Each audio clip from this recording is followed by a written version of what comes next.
خلیجی صاحب نے بہت دفعہ ان دونوں کو راہداری اور برآمدے میں ایک دوسرے کے پاس سے گزرتے دیکھا تھا۔ ہر دفعہ ایک لمحہ ضرور آتا تھا۔ اس نے راہی کی خبر ہاشم کو جب ملی تو وہ کوآرڈینیٹر میں کھڑا کسی سے فون پر بات کر رہا تھا۔ اس نے کمال ضبط سے اپنے کڑوے ہوئے تاثرات چھپا لیے۔ وہ ابھی اتنا مصروف تھا کہ ایک دم ری ایکٹ نہیں کر سکتا تھا، البتہ اس نے خود سے عہد کیا اگر اس میں سعدی کا ہاتھ ہے تو اسے حساب دینا ہوگا، اور توجہ زمر کی طرف مبذول کر دی۔ وہ سامنے سے فائل کے صفحے سرسری انداز میں پلٹتی تیز تیز اس کی طرف آ رہی تھی۔ ایک معمر خاتون اور ایک دوپٹہ اوڑھے نوجوان لڑکی بھی اس کے ہمراہ تھی۔ ہاشم کو ریڈیو کے سرے پہ یہ ملا تھا۔ زمر نے اس کے سلام کا مختصر جواب دے کر آگے ہو لی۔ وہ بنا کچھ کہے ساتھ چلنے لگی۔ ایک کریو کٹ والا نوجوان اس کی بائیں جانب تھا۔ کورٹ روم تک یہ واک خاموشی سے کٹ جاتی تھی۔ اگر ہاشم کی بات کسی کے جواب میں وہ نوجوان بگڑے تاثرات میں نہ کہتا، "انہیں میرا شکر گزار ہونا چاہیے، میں رقم ادا کر رہا ہوں، ورنہ کورٹ میں یہ مجھے ریپٹس عزت لوٹنے والا ثابت نہیں کر سکتے"۔ ساتھ ہی دبے دبے غصے سے اس لڑکی کو دیکھا۔ ہاشم نے آنکھوں میں تنزیل کی، مگر زمر ایک دم رک گئے تھے۔ وہ گھور کر ان کے سامنے آئی اور سنجیدگی مگر تنقیدی نگاہوں سے ان کو دیکھا۔ آپ کو میرا شکر گزار ہونا چاہیے، میں نے آپ کو اسٹیٹمنٹ دی، ورنہ اگر ٹرائل پر جاتے تو آپ کو معلوم ہے کیا ہوتا۔ ہاشم نے ابرو اٹھا کے لڑکے کو خاموش رہنے کا اشارہ کیا، مگر وہ پہلے ہی بہت بڑے موڈ میں تھا۔ اکڑا اکڑا سا بولا، "میں باعزت بری ہو جاتا اور مجھے یہ پیسے نہ دینے پڑتے، اور میری جاب"۔ مدعی لڑکی نے ماں تلخی سے کچھ بڑبڑائی تھی۔ ہاشم نے لڑکے کو ہاتھ اٹھا کر خاموش کیا اور زمر کو دیکھ کر سنجیدگی سے بولا، "میڈم پروسیکیوٹر، میں آپ کو بتاتا ہوں کہ ٹرائل پر جانے کے بعد کیا ہوتا"۔ الفاظ کی سنجیدگی کے باوجود ہاشم نے مسکراہٹ برقرار دی۔ 12 سال، کم از کم 12 سال کیس عدالت میں چلے گا، کچھ ثبوت نہیں ہوں گے۔ ثنا نے فرید کو خود وہاں بلایا تھا۔ میرے پاس ان کے ٹیکسٹ میسیجز کا ریکارڈ ہے، اور وہ اس بات کا ثبوت سے انکار نہیں کر رہی۔ ان کا چھوٹا موٹا صحیح مگر افیئر تھا، تو نہ صرف عدالت میں اس افیئر کے ثبوت پیش کروں گا بلکہ 10 ایسے لوگ بھی لاؤں گا جن کو اس لڑکی کی زندگی نے کبھی نہیں دیکھا ہوگا، اور وہ قرآن پر ہاتھ رکھ کر کہیں گے یہ ان کے ساتھ بھی یہی کر چکی ہے۔ میں اس کو عدالت میں پیشہ ورانہ عورت ثابت کر کے دکھاؤں گا۔ ان کے خاندان اور محلہ اس کو ڈس اون کر دے گا، کوئی اس سے شادی نہیں کرے گا، اور 12 سال بعد آخری پیشی پہ جب یہ باہر جائے گی تو اس کے پاس نہ شوہر ہوگا نہ بچے۔ اس لیے آپ واقعی ہمارے شکر گزار ہونا چاہیے، ہم نے آپ کو اسٹیٹمنٹ دی ہے۔ فرید نے فخریہ مسکراہٹ سے ہاشم کو دیکھا۔ ثنا کی ماں لبوں میں کوئی بد دعا بڑبڑائی۔ ثنا کے چہرے کا رنگ بدل چکا تھا۔ زمر ہلکا سا مسکرائی اور نفی میں سر ہلایا۔ "اصل میں ہوگا یہ ہاشم کہ جب کیس ٹرائل پہ جائے گا تو میں اسے ٹرائل تک نہیں رکھوں گی، پہلے مہینے میں ہی پوری اسٹوری میڈیا پر لیک کر دوں گی۔ یہ شام کے اخبار کی سرخی جتنا کیس 9 بجے کی خبروں میں آئے گا، 8 اور 10 بجے والے ٹاک شو میں اس بات پر باتیں کریں گے۔ ثنا کو مارننگ شو میں بلایا جائے گا جہاں یہ میل شاورنسٹ قسم کی خواتین کے ساتھ بیٹھ کر ظلم کی پوری داستان سنائے گی۔ این جی اوز اس کے لیے واک کریں گی، یہ انٹرنیشنل سیمینار پر مدعو ہوں گی۔ اینٹی آرمی طبقہ اس کو فرید کی ثنا کے ساتھ نہیں بلکہ ایک جرنیل کے بیٹے کی ایک مظلوم لڑکی کے ساتھ زیادتی بنا دے گا، اور تمہارا فرید کی طرف رخ کرتے ہوئے اس بات جاری رکھی، سوشل سرکل تمہیں آؤٹ کر دے گا، تمہارا باس تمہاری رپورٹ پہ مشکوک الفاظ لکھے گا، کوئی بھی لڑکی تم سے شادی کرنے سے پہلے 100 دفعہ سوچے گی، کیونکہ قاتل کو لوگ قبول کر لیتے ہیں، بدکار کو نہیں۔ میں ثنا کو ایک اسٹار بنا دوں گی۔ 12 سال جب تم کیس جیت بھی جاؤ تو تم بہت ہار چکے ہوگے، اور وہ ہارے ہوئے رشتے تمہارے 50,000 کے ہیئر کٹ اور 2.5 لاکھ کی سوٹ پہنے کھڑے وکیل واپس نہیں کر لا کر دے گا۔ سو اگر تمہاری جگہ ہوتی تو پروفیسر کے سامنے اپنے منہ سے نکلنے والے الفاظ کو روک لیتی۔ مسکراہٹ مدھم تھی۔ وہ ایک کٹیلی نظر ان دونوں پر ڈالتی وہ آگے بڑھی تھی۔ فرید کا چہرہ اب ثنا سے مختلف نہ تھا۔ ہاشم پہ البتہ کوئی اثر نہیں ہوا تھا۔ وہ کندھے ذرا سے اچکا کر اس کے پیچھے ہو لیا۔ اس نے پیپر مکمل کر لیا تھا۔ وہ ابھی امتحانی دورانیہ ختم ہونے کے 15 منٹ تھے، تب بھی ممتحن ٹیچر نے اسے وہیں بیٹھے رہنے کو کہا۔ حنین پرچہ الٹا رکھ کر بیٹھی، لکھ کر دبتی انگلیوں پہ جن پر کہیں نہ کہیں انکا لگ گئی تھی اس سہلا رہی تھی۔ اسے پیپر کرنے کی عادت نہیں تھی اور بعد میں باہر لڑکیوں کے گرد میں کھڑے ہو کر ایک ایک جواب ملانے سے تو وہ بھاگی تھی۔ وہ آدھے جواب تو وہیں غلط نکل آتے تھے۔ بس 3 پرچے مزید اور پھر BA ختم۔ شکر، اس نے خود کو تسلی دی۔ پھر ادھر ادھر دیکھا۔ لڑکیاں سر جھٹکائے ادھر ادھر لکھے جا رہی تھیں۔ وہ اسی طرح کھڑکی، دروازے، سڑک کنارے، درخت گننا کرتی تھیں اور وہ 10-10 کے گروپ بنا کے پھر سے شروع کرتی۔ سارے دروازے گن کر اس نے خشک سیاہی والا قلم نکالا اور اس نے نیب کو کرسی کے بازو اور رگڑ ان کو دیکھتے الفاظ لگے، لیکن وہ عموماً بھول بھلائی تھی یا سکون۔ وہ اپنا نام لکھنا شروع ہو جاتی۔ حنین یوسف، حنین۔ وہ لاشعوری طور پر اس کے بنا سیاہی کے قلم سے لکھنا شروع کیا۔ ہاشم کارنداد، ہاشم۔ وہ ایک دم چونکی اور پھر قدرے گھبراہٹ کے ادھر ادھر دیکھا۔ چہرے کا رنگ تھوڑا سرخ ہوا۔ بے چینی سے ماتھے پر گرے بال ٹھیک کیے۔ جو بات کبھی کسی سے نہیں کہی وہ اچانک باہر نکل آئی، جیسے بھرا ہوا گلاس چھلک جاتا ہے۔ وہ انسان اپنے ہی ہاتھوں سے ڈرنے لگتا ہے۔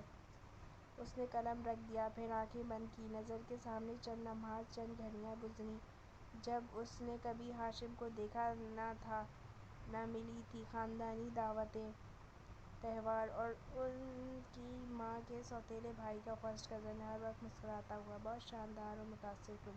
مگر ایک دو کا رشتہ دار اس کے قریب کھڑے ہو کر اس کو دیکھنا ایسے تھا جیسے بندہ ایفل ٹاور کے نیچے ہجوم میں کھڑا ہو۔ مگر اب ایفل ٹاور تک گئے بھی کتنا عرصہ ہو گیا۔ خاندان میں دور دور تک کوئی ایسی تقریب ہی نہیں ہوئی جس میں اس کی ایک جھلک بھی نظر آئے۔ پتہ نہیں کب دوبارہ وہ اسے دیکھے گی، اس نے بے دلی سے سوچا اور خوش نبض سے پھر سے تکون بنانے لگی۔ پھر پھول، پھر حنین اور پھر سے ہاشم۔ ہاشم نے دروازے پر دستک دی اور پھر ہینڈل پکڑ کر دھکیلا۔ اندر آفس میں پرسکون خاموشی تھی۔ وہ اپنی کرسی پہ بیٹھی تھرمس سے پیالی سے چائے انڈیل رہی تھی۔ قریب ہی فائل اور موٹی سیاہی جلد والی کتابیں کھول رہی تھی۔ زمر نے بس ایک نظر اسے دیکھا، پھر خاموشی سے چینی دان اٹھایا۔ اوہ ہو، مجھے پھیکی ہوئی چائے پسند ہے، ہاشم نے مسکرا کر کہتے منع کیا۔ دروازہ بند کر کے اندر آیا، کرسی کھینچی، ٹانگ پر ٹانگ رکھ کر بیٹھا، کوٹ کا بٹن کھولا اور اس کے آگے سے پیالی اٹھا کے لبوں سے لگائی۔ زمر نے ابرو اچکا کر چینی دان واپس رکھ دیا، فائل کے صفحے پلٹنے لگی۔ 2-3 گھونٹ بھر کے ہاشم نے پیالی میز پہ رکھی، پھر خوشگوار مسکراہٹ سے اس کو دیکھ کے بولا، سو ہم اب ٹھیک ہیں آپس میں؟ آپ کو کیا لگتا ہے؟ وہ فائل چہرہ جھکائے سنجیدگی سے بولا، شاید نہیں، کیونکہ جس طرح ابھی باہر آپ میرے ہیئر کٹ اور سوٹ کو درمیان میں لائیں۔ ہاشم نے ذرا سا شانے اچکائے۔ اس پہ میں صرف یہ کہوں گا، ایاب ایک منتقم مزاج خاتون ہے۔ اس نے نگاہیں اٹھا کر سنجیدگی سے ہاشم کو دیکھا۔ اگر اگلی دفعہ آپ نے کسی کو یوں میرے سامنے ہراساں کرنے کی کوشش کی تو ہم اس کے بعد ٹھیک نہیں ہوں گے۔ Is that clear? کرسٹل۔ ہاشم نے پیالی میں دوبارہ گھونٹ بھرتے ہوئے مسکرا کر چہرہ دیکھا۔ اس کے گھنگریالے بال کیچر میں آدھے بندھے تھے، ناک کی لونگ چمک رہی تھی، سرکی ہوئی آنکھوں میں ٹھنڈی سی بے رحمی تھی۔ میں اپنی جاب کر رہا ہوں، پھر بھی معافی مانگتا ہوں۔ آپ کو مانگنی بھی چاہیے۔ وہ پھر سے فائل کی طرف متوجہ ہوئی۔ چند لمحے بعد ہاشم کچھ نہ بولا تو زمر نے سر اٹھا کر اسے دیکھا۔ مجھے یقین ہے آپ صرف سوری کرنے نہیں آئے، آپ کو کوئی فیور چاہیے۔ فائل بند کر کے پیچھے ہو کر بیٹھی۔ کہیے، میں سن رہی ہوں۔ ہاشم نے مسکرا کر ایک پیپر بیگ سامنے رکھا۔ زمر نے اسے کھول کے اندر سے ایک کارڈ نکالا۔ کیا آپ دوبارہ شادی کر رہے ہیں؟ اسی سرد انداز میں مسکرا کر زمر نے کارڈ سامنے کیا۔ وہ ہلکا سا ہنسا۔ اوہو، میری بیٹی سونیا کی 6ٹھی سالگرہ ہے اور آپ انوائٹڈ ہیں۔ زمر نے کارڈ دیکھا۔ وہ اس مستطیل ڈبے میں رکھا کسی شیل کی طرح سب سیاہ تھا اور سامنے سنہری ربن میں بنا ڈھکن کا ڈبہ بند ہوتا تھا۔ اندر ایک چھوٹا RSVP کارڈ بھی رکھا تھا جس میں ایک سطر میں شرکت کرنے کی حامی اور دوسرے میں معذرت تھی اور دونوں کے آگے خالی خانے بنے تھے۔ تھینک یو ہاشم، میں کوشش کروں گی۔ وعدہ نہیں کرتی۔ مجھے انویٹیشن اور فیور میں فرق ہوتا ہے۔ اس کا کارڈ بے نیازی سے میز پر ڈال کر اسے ٹھنڈے پرسکون انداز میں پوچھا۔ ہاشم نے آبرو سے پیپر بیگ کی طرف اشارہ کیا۔ زمر نے دیکھا اس میں ایک اور کارڈ بھی تھا۔ اب وہ نکلا۔ اس پر درج تھا، سعدی یوسف اینڈ فیملی۔ ہاشم نے غور سے زمر کے بدلتے تاثر دیکھے۔ اس کی آنکھوں میں تکلیف ابھری، چہرے پر مضطراب سا احساس نمایاں ہوا۔ پھر وہی خاموشی چھا گئی اور بے تاثر آنکھوں سے ہاشم کو سوالیہ انداز میں دیکھا۔ آپ کو کوریئر کریں یا ہینڈ ڈلیوری؟ نہ وہ میرے کوریئر کرنے سے آئے گا نہ خود بلانے سے، مگر آپ کہیں گی تو وہ آئے گا۔ زمر نے دھیرے سے اشارے کیے۔ میں اسے بھجوا دوں گی، کہلوا بھی دوں گی، مگر وہ اپنی مرضی کا مالک ہے، آپ کسی کو مجبور تو نہیں کر سکتے نا۔ وہ پہلے جیسے انداز میں بول رہی تھی، مگر سمندر میں پتھر پھینکنے کے بعد بنتے دائرے ابھی تک پھیل رہے تھے۔ نہ میں آج پیدا ہوا ہوں نہ آپ۔ ہم دونوں جانتے ہیں وہ آپ کا کہا نہیں ٹالے گا۔ ہاشم ذرا آگے ہوا تو اس کی آنکھوں میں گہری سنجیدگی تھی۔ شادی کو میری پارٹی میں ہونا چاہیے کسی بھی طرح۔ آپ اسے وہاں لائیں گی؟ زمر نے جواب نہیں دیا۔ وہ بس کارڈ کو دیکھتی رہی۔ ہاشم کپ رکھ کر واپس پیچھے ہوا اور اس کے چہرے کو مسکرا کر پڑھتے ہوئے نرمی سے پوچھا، وہ کیا کر رہا ہے آج کل؟ نہیں، جاب۔ وہ کس سوچ میں تھی؟ ہاشم خاموش رہا۔ چائے ٹھنڈی ہو چکی تھی۔ اس نے پھر بھی آخری گھونٹ اندر انڈیلا اور ذرا آواز میں پیاری رکھی۔ زمر نے نظریں اٹھا کر اسے دیکھا اور ہلکے سے اجتناب میں سر ہلایا۔ آپ ابھی تک یہیں ہیں؟ یعنی آپ کو کوئی اور فیور چاہیے؟ ہاشم نے مسکرا کر سر کو خم کیا اور بولنے کے لیے لب کھولے۔ میرا جواب انکار ہے۔ وہ کچھ کہتے کہتے رک گیا۔ ابھی بھی کچھ کہا ہی نہیں؟ میں جانتی ہوں آپ کیا چاہتے ہیں۔ دائرے اب پھیل کر کرنٹ چکے تھے اور وہ سمجھ چکی تھی۔ آپ کو سرکار بنام عبدالغفور حیدر کے اسٹیٹمنٹ چاہیے، مگر نہیں، ہم ٹرائل پہ جا رہے ہیں۔ ہاشم کی مسکراہٹ غائب ہوئی۔ اس نے واقعی حیرت سے آبرو اچکائے۔ لیکن ایکسیڈنٹ تھا، غلطی ڈرائیور کی نہیں تھی۔ پھر بھی وہ دودھ دینے کو تیار ہے۔ وہ ایک 16 سال کی لڑکی تھی جو اس ٹرین میں مری ہے۔ ہاشم، ہم ٹرائل پہ جا رہے ہیں۔ اگر لڑکی کا خاندان دودھ دینے پہ راضی ہو گیا تب پروسیکیوٹر کا کیا خیال ہوگا؟ تب پروسیکیوٹر اپنی جیب سے دودھ جتنی رقم ادا کر کے متاثرہ خاندان کو مجبور کرے گی کہ وہ ٹرائل پہ جائیں۔ اوہ، تو آپ خود یہ رقم ادا کریں گی ان کو؟ اس نے مصنوعی حیرت سے آبرو اٹھائی۔ زمر پہلی دفعہ پورے دل سے مسکرائی۔ میں نے کہا نا ہم ٹرائل پہ جا رہے ہیں، میں نہیں، سوری۔ مگر آپ کو شاید معلوم نہیں یہ کیس میں نے پلٹ نہیں کر رہی، یہ پروسیکیوٹر بصیرت کا کیس ہے۔ وہ ایک لمحے کے لیے بالکل خاموش رہ گیا۔ بنی انسپکٹر اور واقعاً اجتناب نے زمر کو دیکھا اور پھر سمجھائے ہوئے سر ہلایا۔ 50,000 کا ہیئر کٹ اور 2.5 لاکھ کا سوٹ۔ آپ واقعی ایک مکفف مزاج خاتون ہیں، بظاہر مسکراتے ہوئے کہہ رہا تھا۔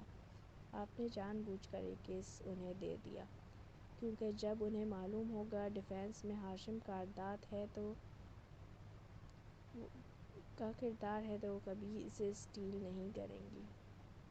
گڈ، ویری گڈ، زمر نے مسکرا کر آبرو جھکائے۔ میں معاف نہیں کیا کرتی ہاشم، یو نو ڈیٹ۔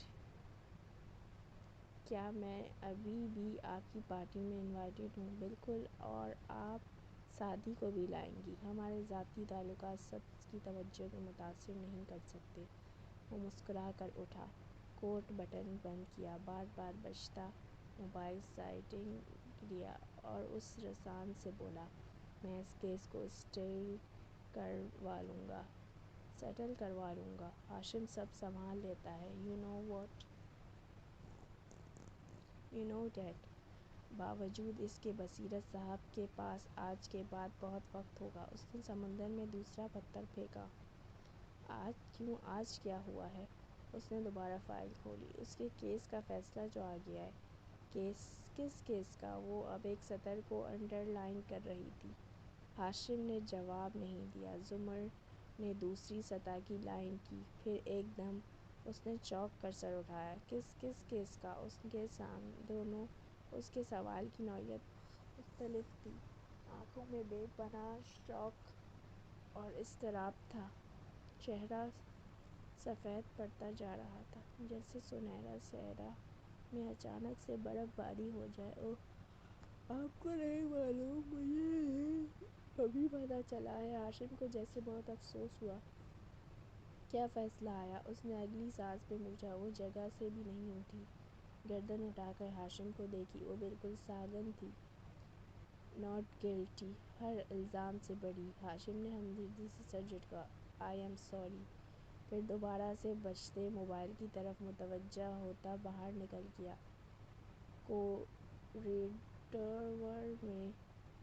کوریڈور میں آ کر اس نے تلخیہ مسکراہٹ کے ساتھ آفس کے بند دروازے کو دیکھا۔ میں بھی معاف نہیں کرتا، یو لٹل بیچ، اور سر جھٹک کر آگے بڑھ گیا۔ اندر زمر ابھی تک اسی طرح بیٹھی تھی۔ صحرا میں برف باری جاری تھی۔ یہی جنونوں کا، یہی توق دار کا موسم۔ دوپہر سپہر میں بدل گئی، مگر اس جیل میں آہنی گیٹ ویسا ہی تپ رہا تھا۔ باہر نکل کر اس نے سنہری آنکھوں کی پتلیاں سڑک سے ادھر کسی شخص کو تلاش کیا، پھر وہ نظر آیا، دور گاڑی کے دروازے سے ٹیک لگا کھڑا سعدی۔ اسے آتا دیکھ کر سعدی بھی مسکراتے ہوئے آگے بڑھا۔ دونوں نے قدم فاصلے عبور کیے اور آمنے سامنے آئے۔ فارس اپنے بھانجے سے 2 انچ لمبا تھا۔ اس نے مصافحہ کے لیے ہاتھ بڑھایا، جیسے آرم ریسلنگ کے لیے پنجے بڑھاتے ہیں۔ سعدی نے جوابی پنجے اس کے ہاتھ سے ملایا، فتح کا نشان۔ سعدی مسکرا رہا تھا، فارس سنجیدہ تھا۔ کہاں چلیں؟ کار میں بیٹھ کے پہلا سوال سعدی کا۔ ہمارا گھر یا کائنات کی طرف؟ قبرستان۔ سعدی نے ہوں کہہ کر گاڑی اسٹارٹ کی۔ فارس نے ایک نظر دونوں کی سیٹ کے درمیان کیئر کے ساتھ خانے میں رکھے سعدی کے موبائل کو دیکھا اور پھر کھڑکی کی طرف دیکھا۔ میں آؤں؟ قبرستان کے سرے سے گاڑی روک کر سعدی نے پوچھا۔ مجھے تنہائی کی عادت ہے، وقت لگے گا۔ یہ واضح نہ تھا، کہہ کر وہ نکل گیا۔ سعدی خاموشی سے اسے جاتے دیکھا اور اس نے یہ نہیں دیکھا کہ اس کا موبائل اب خانے میں نہیں پڑا۔ قبرستان میں ان 2 قبروں پہ فتح پڑھ کر وہ اٹھ گیا اور پھر ایک درخت کی اوٹ میں آیا جہاں سے سعدی اسے نہیں دیکھ سکتا تھا، اور موبائل پر نمبر ڈائل کیا۔ ہاں، اسٹیفنی، غازی بول رہا ہوں۔ بات کرتے ہوئے عادتاً کان کی لو اور 2 انگلیوں میں مسل رہا تھا۔ ہاں، میں باہر آ گیا ہوں۔ بات سنو میری، مجھے چیزیں چاہئیں، کل شام تک تیار۔ میری کین، میرا چاقو، ایک بلو پاسپورٹ، 2 مختلف شناختی کارڈ میری تصویر اور میرے نام کے ہوں مگر گورنمنٹ ایشو ہوں۔ اس کے علاوہ وہ جلدی اسلحے کے چند نام گنواتا گیا، پھر رک کر جیسے اکتاہٹ کی اسی بات سنی۔ جو کہا ہے وہ کر کے دو، زیادہ سوال مت کرو۔ کال بند کر کے ریکارڈ مٹایا اور ایک آخری نظر اس 2 قبروں پہ ڈالی۔ سرتاچا نے وارث غازی۔ چند لمحے وہ وہاں کھڑا رہا، پھر دونوں نے کچھ بھی کہے بغیر واپس آ گیا۔ کار میں سعدی ادھر